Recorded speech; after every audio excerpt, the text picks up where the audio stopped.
Bonsoir à tous et bienvenue dans Vital, votre magazine santé. Merci d'être avec nous. Ce soir, on parle des HPI, les hauts potentiels intellectuels, les HPE, les hauts potentiels émotionnels, entre autres. On va en parler avec notre invitée du jour, Ludivine Monseur. Merci d'être notre invitée ce soir, Ludivine. Bonjour. Alors, vous êtes neuropsychologue. Oui. Vous travaillez avec des enfants de 3 à 17 ans. Il y a plein de choses qui se passent évidemment dans vos consultations, mais il y a pas mal de diagnostics HPI qui doivent tomber. Il y a beaucoup de demandes à ce sujet. Voilà, c'est un terme qui est très tendance. On en parle beaucoup ces années-ci. Hein. Oui, clairement. Avec beaucoup de croyances parfois qui ne sont pas toujours exactes par rapport au HPI. Donc c'est l'occasion un petit peu de dévoiler réellement ce que c'est un HPI en fait. Voilà, on va essayer de parler justement de ces idées reçues. Parfois, si vous avez des questions, n'hésitez pas à interagir avec nous durant ce Facebook Live.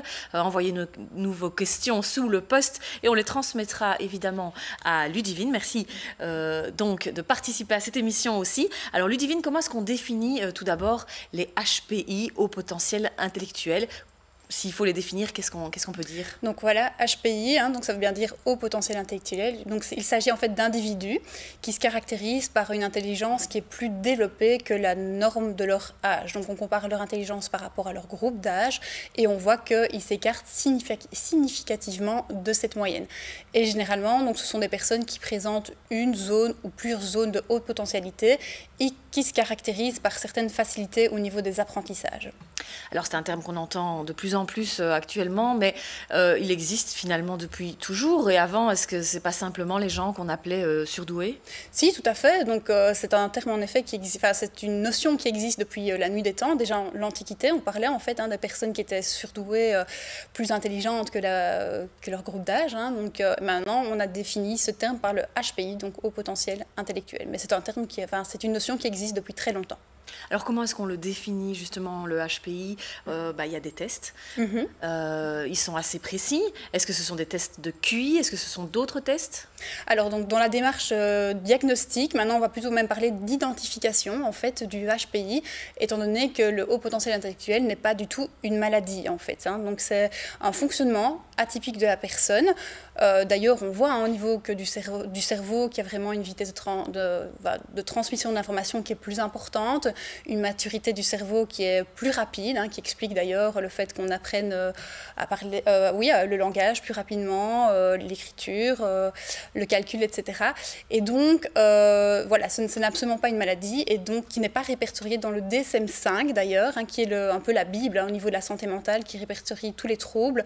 Ça ne fait pas partie. Donc, on va parler plutôt d'identification du haut potentiel. Plutôt que diagnostic, finalement. Exactement, tout à fait. C'est pas le terme qu'on va utiliser. Exactement, étant donné que ce n'est pas une maladie. Maintenant, comment est-ce qu'on identifie un haut potentiel? Ça se passe en effet à travers les tests de QI. Donc, le test de QI est quand même l'élément indispensable pour identifier un haut potentiel intellectuel. Et donc, il s'agit de différentes échelles en fait, qui sont standardisées. Ce sont les échelles de Wechsler. Il y en a 3 différentes. Il y en a une qui concerne vraiment la toute petite enfance. Il y en a une qui concerne l'enfance et l'adolescence et l'autre qui concerne l'âge adulte. Elles sont relativement similaires et en fait nous permettent de déterminer un score de QI total en fait, qui est calculé à partir de 5 indices. Donc il y a 5 indices qui sont représentatifs au niveau intellectuel. Donc tout d'abord une échelle plutôt verbale, une échelle visio-spatiale, une échelle plus en lien avec le raisonnement logico-déductif, une échelle de mémoire de travail et de vitesse de traitement. Les 3 premières sont plus en lien vraiment avec le raisonnement cognitif. Et donc, on calcule où le sujet se situe, en fait. Donc, on a vraiment un score au final. Alors, quel est le seuil, justement, pour détecter ce haut potentiel? Chez nous, on va parler d'un score de 125 à 130. D'un pays à l'autre, d'une culture à l'autre, ce n'est pas toujours la même chose. Mais chez nous, voilà, c'est le seuil qu'on a établi. Maintenant, on n'a pas toujours un QI, comme on dit, homogène, c'est-à-dire que chaque individu a ses particularités. On peut avoir des indices très dispersés, des profils un peu hétérogènes. Et donc, ce qui est intéressant, c'est de voir vraiment la particularité de la personne, de voir ses propres forces et ses faiblesses, et ne pas le réduire à un score de QI total uniquement, bien entendu. Alors, il y a plein de questions qui nous parviennent. À partir de quel âge peut-on raisonnablement poser un diagnostic chez un enfant? Alors, donc, techniquement parlant, on pourrait envisager un test de QI à partir de 2 ans et demi. Les échelles, elles commencent à cet âge-là. Maintenant, ça n'a aucun sens d'envisager une détection d'eau potentielle à cet âge-là, étant donné qu'il y a encore une grande variabilité.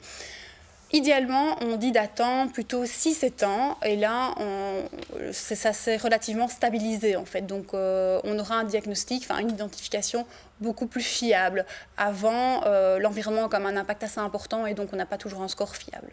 Donc 6-7 ans, c'est l'âge qu'on recommande. Alors, quand on parlait des tests de QI et des HPI, le pourcentage qui est avancé, c'est 2,3% oui, c'est de ça, la population. plus ou moins, oui, entre 2 et 5%, je pense, oui. Ouais, donc ça reste quand même une faible tranche. 50%, donc pour information, obtient un score de QI situé entre 90 et 110. Maintenant, être surdoué, vous l'avez dit, c'est beaucoup plus qu'un QI finalement. Hein. Tout à fait, bien sûr, c'est une analyse beaucoup plus fine en fait derrière. Hein. Et d'ailleurs, un test de QI, pour nous en tant que praticiens, nous apporte une mine d'informations. Donc on ne se contente pas uniquement d'interpréter ce score total. On va regarder comment la personne aborde les différentes épreuves, comment elle gère au niveau de sa confiance, comment est-ce qu'elle persévère face à la difficulté, quelle stratégie elle met en place. Donc c'est vraiment un outil très performant pour comprendre le fonctionnement global de sa personne, et donc du coup de cibler au maximum ses forces et ses faiblesses. C'est ce qui est important qu'elle soit au courant de ça pour pouvoir aller puiser dans ses véritables ressources. Alors, puisqu'on parle des jeunes, évidemment, et des enfants, on a envie de savoir comment ça se passe dans les classes. Est-ce que ce sont les premiers de classe qui sont les HPI ou pas spécialement ? Pas spécialement, ça serait beaucoup trop simple si c'était comme ça, pas du tout. Donc il faut voir évidemment qu'on a donc le score du QI total qui est censé représenter notre potentiel, mais il s'agit bien d'un potentiel, c'est-à-dire qu'il n'est pas toujours réalisé à un moment T. Il y a d'autres facteurs qui peuvent venir influencer la réalisation de ce potentiel, donc c'est-à-dire des facteurs plus environnementaux, donc en fonction de la situation familiale, de l'enfant, je parle souvent d'enfants parce que c'est ma population avec laquelle je travaille, ou bien des facteurs propre à l'individu, donc forcément un enfant qui est anxieux, qui vit des choses au niveau émotionnel qui sont compliquées, ne sera pas apte, à réaliser son véritable potentiel. Voilà, maintenant il y a encore plein d'autres choses qui pourraient expliquer que l'enfant au potentiel n'est pas spécialement première classe. Donc c'est pas un critère exclusif de dire ok, au potentiel veut dire première classe et il réussit tous ses apprentissages, même si de base il est censé avoir des facilités au niveau de l'apprentissage. Alors, c'est pas parce qu'on va identifier ce haut potentiel qu'on va aussi savoir l'exploiter comme il faut. C'est ça, oui. C'est aussi tout l'enjeu qui est posé une fois qu'on a établi ce diagnostic, même si c'est pas un diagnostic, une fois que ça tombe, une fois que la nouvelle tombe. Qu'est-ce qu'on fait justement de cette information ? Comment est-ce qu'on exploite au mieux un HPI, c'est ça. Maintenant, je pense que quand il y a une démarche d'identification qui est mise en route, c'est qu'il y a un besoin derrière. Donc, c'est qu'il y a une plainte, en quelque sorte, de la personne ou de l'enfant. Et donc, l'intérêt de faire l'identification, c'est de pouvoir répondre à ce besoin et du coup, de pouvoir mettre des choses en place pour aider l'enfant au mieux et donc de répondre à ses besoins. Donc, l'identification serait bénéfique dans ce cadre-là, par exemple. Une fois le diagnostic établi, qu'est-ce qui change, par exemple, en classe ? Est-ce qu'on prévient l'institutrice, les autorités à l'école ? Qu'est-ce qui change ? Ça dépend, de nouveau. Donc, on peut, bien entendu, prévenir les enseignants quand on sent qu'il y a des difficultés, par exemple, que ce soit au niveau scolaire ou au niveau comportemental. Donc, souvent, ce qui revient dans les demandes au niveau de l'identification, c'est qu'on va dire, mon enfant s'ennuie en classe, il peut présenter des comportements perturbateurs, il commence à ennuyer les autres, etc. Donc, imaginons que ce soit vraiment le profil à haut potentiel qui pourrait expliquer ce type de comportement. Maintenant, ce n'est pas exclusif. L'ennui peut s'expliquer par différentes choses, mais imaginons que ce soit ça. À ce moment-là, on pourrait proposer des pistes à l'enseignant ou bien même aux parents pour voir un peu comment nourrir au mieux cet enfant. Donc, c'est-à-dire qu'on va proposer un projet de temps gagné. Donc, l'enfant a un intérêt particulier et donc, dès qu'il a terminé, il pourrait avancer sur son projet ou bien avoir des défis supplémentaires. Donc, ce sont des enfants qui aiment se défier ou bien encore apporter de l'aide à un autre élève dans la classe. Donc, il y a toujours moyen d'apporter des choses pour pouvoir utiliser au mieux son potentiel à ce moment-là.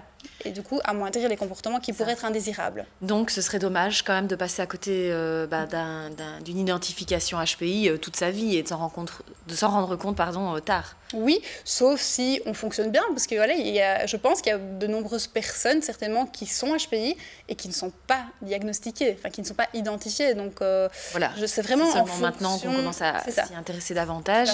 Mais on peut être très heureux en s'ignorant HPI finalement. Tout à fait. C'est pas synonyme d'une maladie ou de difficulté. Ça peut être des gens qui sont très adaptés au niveau social aussi, contrairement aux idées reçues. Alors, une question qui nous a été posée, ça rejoint un peu ce qu'on vient d'expliquer ici, c'est Irène qui demande s'il y a un malaise chez les enfants HPI, rejetés par les autres, ennui à l'école, que faire pour les aider?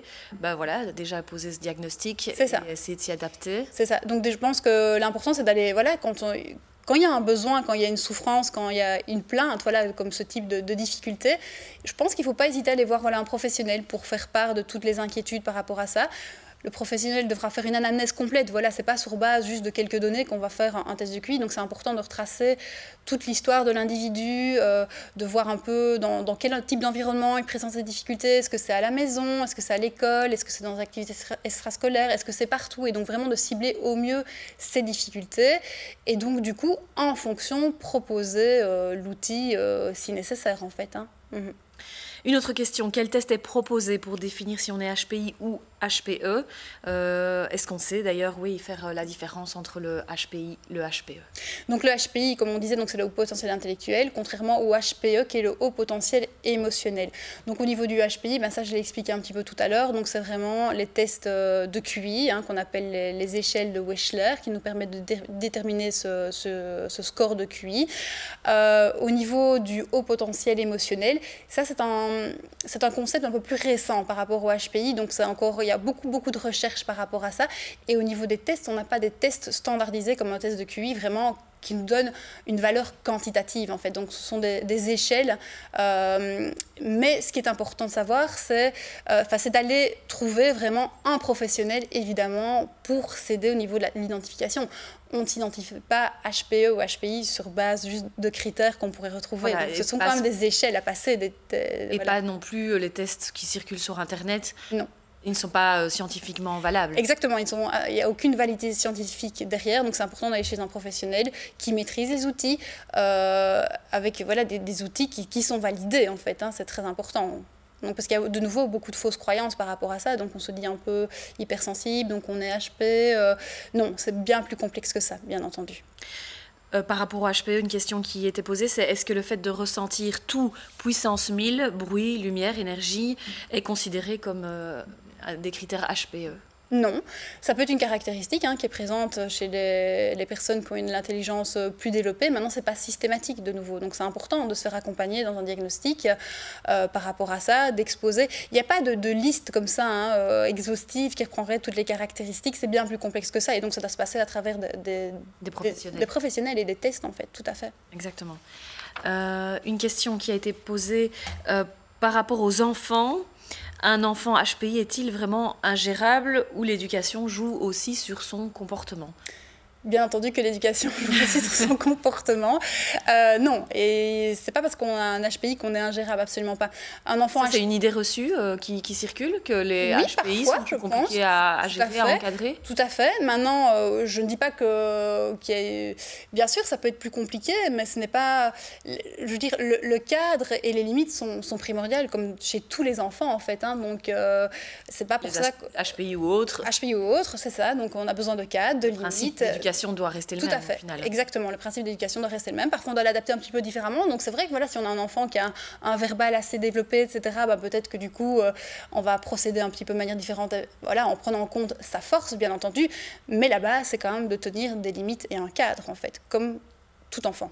Il a besoin d'un cadre rassurant, des limites claires, d'éducation. Alors, une question qui a été posée, ne faudrait-il pas, c'est une question un peu délicate, ne faudrait-il pas adapter l'enseignement pour répondre à un meilleur éveil justement de ces profils? Une question de Caroline qui a été posée. C'est une vaste question, évidemment. C'est une vaste question que tout le monde se pose à notre époque. Tout à fait, et je pense de nouveau qu'il faut apporter une réponse un peu plus nuancée par rapport à ça. Donc, je pense que l'enseignement change déjà de manière générale. On est quand même dans un enseignement plus didactique avec aussi d'autres supports, des médias, etc. On a plein de choses qui sont plus stimulantes. Mais qui s'adaptent un maximum finalement aux élèves. Exactement. Et aux différents profils. Maintenant, en effet, ce qui marche quand même le mieux, ce qu'on voit jusque maintenant, c'est de répondre quand même aux propres besoins de la personne, que ce soit un enfant de nouveau HPI ou pas. il y a des types d'enfants tout venant qui n'ont pas d'HPI, mais qui ont besoin d'un enseignement adapté. Donc, de nouveau, il n'y a pas de réponse universelle par rapport à ça. Et c'est vraiment de comprendre au mieux le fonctionnement de l'enfant et de proposer l'enseignement qui sera peut-être plus adapté, mais qui n'est pas directement en lien, je dirais, avec le HPI. Hein. Donc, voilà. Ça concerne des multiples, finalement, comportements des enfants. C'est ça. C'est ça. Et multiples potentiels, pas seulement intellectuels, en fait. Hein. C'est ça, exactement. Et par rapport à cette question, donc, l'adaptation de l'enseignement, finalement, qu'est-ce qui se passe quand on détecte un enfant HPI? Souvent, il saute une classe. Voilà, donc le saut de classe, c'est quelque chose qui peut être proposé, mais de nouveau, pas de manière systématique. Et ça doit être pris, cette décision doit être prise, évidemment, en concertation avec les enseignants, avec les parents, avec les personnes qui gravitent autour de l'enfant. Et il faut bien mesurer, évidemment, le pour et le contre.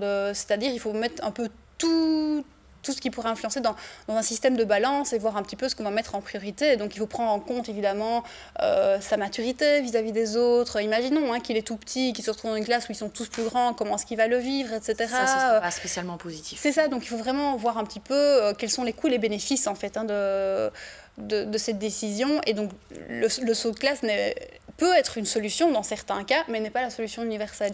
Je pense d'abord on peut mettre des choses en place, comme j'avais dit tout à l'heure, avec l'enseignant, d'avoir des choses supplémentaires, certaines formes de défis. Ça, c'est quelque chose qu'on peut mettre en place à l'école. Maintenant, rien n'empêche aussi le parent de mettre des choses supplémentaires sur le côté, comme une activité où il pourrait se dépasser en plus, une activité musicale. Il y a moyen d'assouvir tous ses besoins, je veux dire, d'exploiter ses ressources en dehors de l'école. Quel qu'il soit, pas toujours sur les bancs de l'école spécifiquement. Pour autant que l'enfant, vous l'avez dit tout à l'heure, ne s'y ennuie pas non plus, parce qu'ils doivent être stimulés. J'imagine que ça, c'est une condition hyper importante au développement des enfants, des jeunes. C'est cette stimulation permanente quand même. Oui, tout à fait, c'est important de stimuler. Et c'est ça que le test de QI peut vraiment nous apporter d'informations, parce qu'on n'a pas toujours... On peut avoir certaines forces, on est en des zones de haute potentialité, mais qui ne se retrouvent pas partout. Et donc, du coup, c'est intéressant de savoir, là, il est vraiment doué sur cet aspect-là, par exemple, un aspect plus langagier ou un aspect plus logico-mathématique. Et donc, du coup, lui apporter une source de nourriture supplémentaire dans ses forces, en fait. Tout à fait. Alors, une question de Ève, mais là, on repart sur le haut potentiel émotionnel. Comment faire du HPE une force? C'est tout l'enjeu, évidemment. Oui, bien sûr. De la détection, de l'identification de cela, c'est tout l'enjeu. Maintenant, je pense, si on a besoin d'en faire une force, il faut se faire accompagner, en fait. C'est pas quelque chose de facile. Donc, c'est voir un petit peu armer la personne pour pouvoir utiliser sa faiblesse au départ, puisque... D'après la question, ça a l'air d'être une faiblesse pour ces dames. Et du coup, avoir vraiment les armes supplémentaires pour arriver à mieux gérer les problèmes liés aux émotions. Mais c'est avec un professionnel qu'il faut le faire. C'est ça. Pouvoir se faire accompagner au mieux à ce niveau-là. C'est ça. Donc on peut considérer qu'un HPE, c'est quelqu'un qui est hyper émotif finalement, et il faut le voir, comme vous l'avez dit, comme positivement. Il va falloir gérer toutes ces émotions, ce trop-plein d'émotions. On peut aussi considérer que c'est une façon de voir la vie de manière très vibrante et très agréable, et au final avoir une très très très belle vie, justement. C'est un atout au final de vivre les choses peut-être à 100%. Il y a pas mal d'idées reçues là-dessus, où on se dit c'est un handicap. Chez les enfants, c'est carrément une étiquette. Les étiquettes chez les enfants, on sait que c'est pas bon.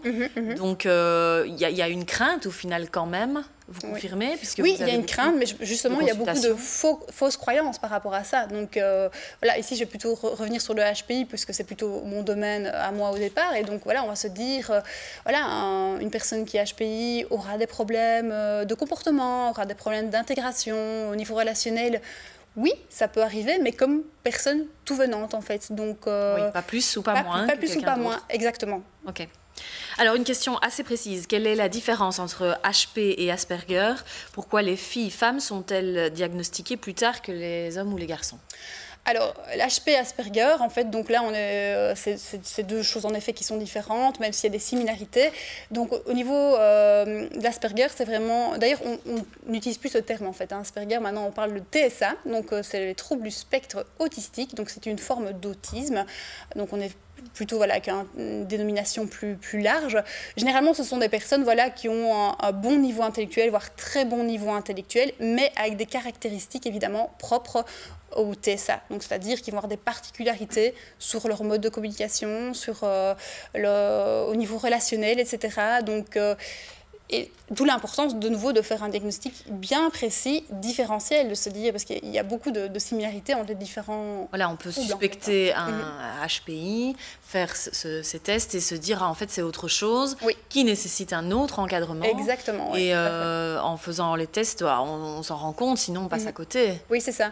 C'est vraiment ça qui est important au niveau de la démarche d'identification, que ce soit de HPI ou d'un autre trouble. En fait, c'est pourquoi est-ce qu'on fait cette démarche? C'est pouvoir y répondre et vraiment avoir la prise en charge la plus adaptée pour cette personne, en fait. C'est ça l'intérêt d'identifier. Alors, la sous-question, c'était pourquoi les filles et les femmes sont diagnostiquées plus tard que les garçons? C'est réel, ça? Je n'ai pas cette information-là. Par rapport aux filles et aux garçons, c'est une information que je n'ai absolument pas. Donc maintenant, je ne sais pas. En réfléchissant un petit peu par rapport à ça, je me dis peut-être que les garçons ont parfois des comportements un peu plus externalisés que les filles. Donc ça pourrait peut-être s'expliquer par ça simplement. Maintenant, c'est une information que je n'ai pas vérifiée. Autre question de Laurie, est-il vrai que le TDAH accompagne souvent les troubles HP? Quand et comment se diagnostique-t-il, pardon? Donc le TDAH, pour expliquer ce que ça signifie, c'est le trouble déficitaire d'attention avec ou sans hyperactivité. Donc en effet, c'est un trouble qui peut être associé au HP, mais comme d'autres comorbidités, comme on dit. Donc on pourrait retrouver aussi des troubles d'apprentissage, la dyslexie, la dyscalculie, d'autres formes, la dysphasie, donc d'autres formes de troubles 10. Maintenant, elle n'est pas systématique, c'est de nouveau sur base d'un bilan, d'un diagnostic, on va pouvoir faire un peu la part des choses et on pourrait retrouver l'un ou l'autre, parce qu'il y a vraiment des symptômes similaires en fait, dans les deux types de situations. Donc forcément, un enfant qui va s'ennuyer, donc il va présenter des comportements d'inattention, d'agitation, et donc la démarche diagnostique va faire en sorte que, est-ce que c'est plutôt dû au potentiel ou plutôt réellement dû à un TDAH en fait. Et on peut aussi, les deux, tout à fait, les deux sont possibles. Alors, une question de Anne-Cécile, est-ce héréditaire? Tout à fait. Donc, en partie, en fait, maintenant, les recherches montrent de plus en plus qu'il y aurait un gène, en fait, qui marquerait la haute potentialité. Et d'ailleurs, au niveau... ça peut être un signe de se dire qu'il y a un des membres de la fratrie qui présenterait un haut potentiel. Ça peut être une raison pour laquelle on va entamer une démarche d'identification, en fait. Donc, on voit de plus en plus que dans les membres de la famille, il y a plusieurs personnes qui présentent le haut potentiel. C'est très caractéristique commune. Est-ce que vous pouvez nous rappeler les symptômes qui peuvent, entre guillemets, alerter, même si ce n'est pas une maladie, on le rappelle, et qu'on n'est pas là pour poser des diagnostics, mais pour identifier des comportements, les symptômes, et à partir de quel âge on peut commencer à se dire, OK, il y a quelque chose qui est un peu différent. Mais... Donc au niveau des symptômes, comme je disais tout à l'heure, on n'a pas de liste exhaustive qui reprend, enfin en tout cas jusqu'à aujourd'hui, on n'a pas de liste validée scientifiquement qui reprend tous les symptômes, toutes les caractéristiques en disant, voilà, je coche les cases, je remplis toutes les cases, je suis HP. Non, c'est bien plus complexe que ça. Maintenant, il y a quand même un petit peu des critères qui pourraient nous mettre la puce à l'oreille, je dirais ça comme ça. Ce qu'on voit généralement, ce sont quand même des enfants qui ont des facilités, qui sont précoces au niveau des étapes développementales. Donc, ils vont apprendre au niveau du langage plus rapidement, au niveau de la marche ou encore au niveau du calcul. Donc, voilà, qui sont un peu précoces à ce niveau-là. Qui ont aussi une certaine rapidité d'apprentissage, donc c'est-à-dire qu'ils vont comprendre plus efficacement, plus rapidement, qui ont souvent de très bonnes aptitudes au niveau de la mémoire. Donc ça, ce sont tous des signes qui peuvent nous mettre un peu la puce à l'oreille. La notion d'ennui, évidemment, comme je disais tout à l'heure, c'est souvent quelque chose qui revient, tout en sachant évidemment que ce n'est pas parce qu'on s'ennuie que systématiquement on peut l'attribuer au HPI. Ou encore justement le fait d'avoir d'autres membres de la fratrie qui présentent le HP, ça peut être un signe en disant, tiens, ça pourrait être intéressant de le faire aussi chez les autres enfants.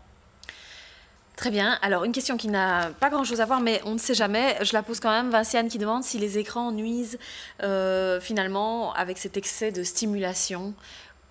Ou est-ce qu'ils changent quelque chose, en fait, ces utilisations d'écran? J'ai envie de répondre de tous les excès. Personne ne va contester, finalement. Mais les excès nuisent en tout, en fait. Donc, je pense que les écrans peuvent être tout à fait positifs. Maintenant, ils doivent être cadrés. Ça a beaucoup d'impact quand un enfant passe, je ne sais pas, parfois c'est 6-7 heures par jour sur des écrans, ce qui est quand même selon moi. Oui, ça peut arriver. Tout à fait, ça peut arriver. De manière fréquente, maintenant, voilà, quand on parle d'excès, il faut que ce soit aussi que ce soit dans la durée. Hein, c'est pas parce qu'une fois on le fait qu'on va parler d'excès. C'est clair que ça peut avoir un impact au niveau de l'attention, en fait. Hein, donc c'est un impact au niveau du sommeil, c'est un impact au niveau de l'attention. Et donc du coup, ça peut quand même créer des difficultés suite à ça. Exactement. Aussi. Et voilà, l'enfant, quand il est...